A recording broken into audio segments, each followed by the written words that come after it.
Hello குட்டீஸ், எல்லாரும் நல்லா இருக்கீங்களா? இன்னைக்கோட ஸ்டோரியோட டைட்டில் புது நண்பர்கள். நல்ல பழுத்து கிடந்த நம்ம தோட்டத்து கொய்யா பழத்தை யாரோ பறிச்சுட்டு போயிட்டாங்க அப்படின்னு அம்மா அப்பா குரங்கு கிட்ட சொல்றாங்க.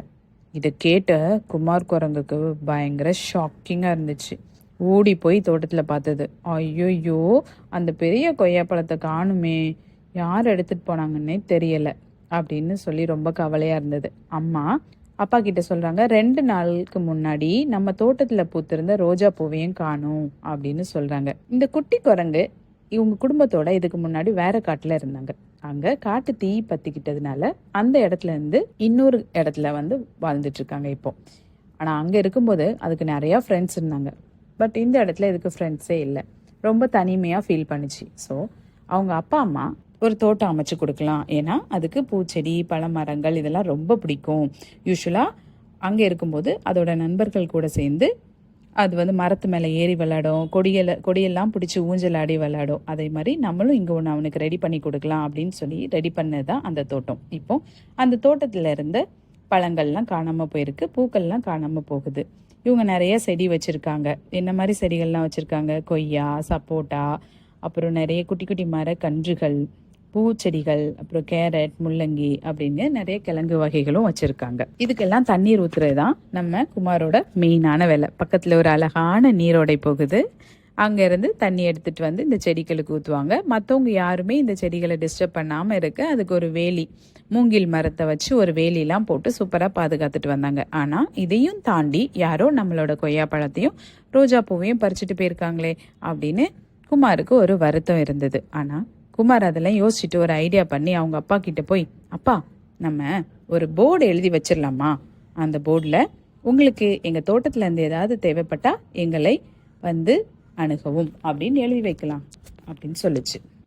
மறுநாள் ஆன்ட்டி ஆன்ட்டி அப்படின்னு வாசல்ல ஒரு குரல் கேட்குது. குமாரோட அம்மாவும் வெளியே போய் பாக்குறாங்க. ஒரு அழகான மயில். ஆன்ட்டி, எனக்கு ஒரு ரோஜா பூ தரீங்களா? என் கொண்டையில வைக்கிறதுக்காக வேணும் அப்படின்னு சொல்லி கேக்குறாங்க. உடனே குமாரோட அம்மாவும் ஒரு ரோஜா பூ பறிச்சு கொடுக்காங்க.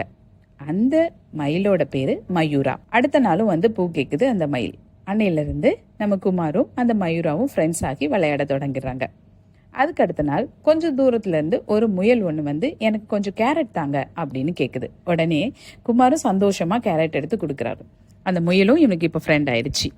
இப்போ இன்னும் கொஞ்ச நாள் கழிச்சு அணில் எனக்கு கொய்யா பழம் தரீங்களான்னு கேக்குது.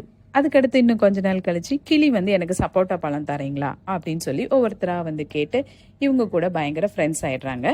குமாருக்கு மட்டும் இல்ல, குமாரோட அப்பா அம்மாவுக்கும் நிறைய ஃப்ரெண்ட்ஸ் கிடைச்சிட்டாங்க. இப்படி ஒரு நாள் போயிட்டு இருக்கும்போது குமாரோட அப்பா அவனை கூப்பிட்டு, உனக்கு எப்படி இந்த மாதிரி நம்ம தோட்டத்துல எழுதி வைக்கணும்னு தோணுச்சு?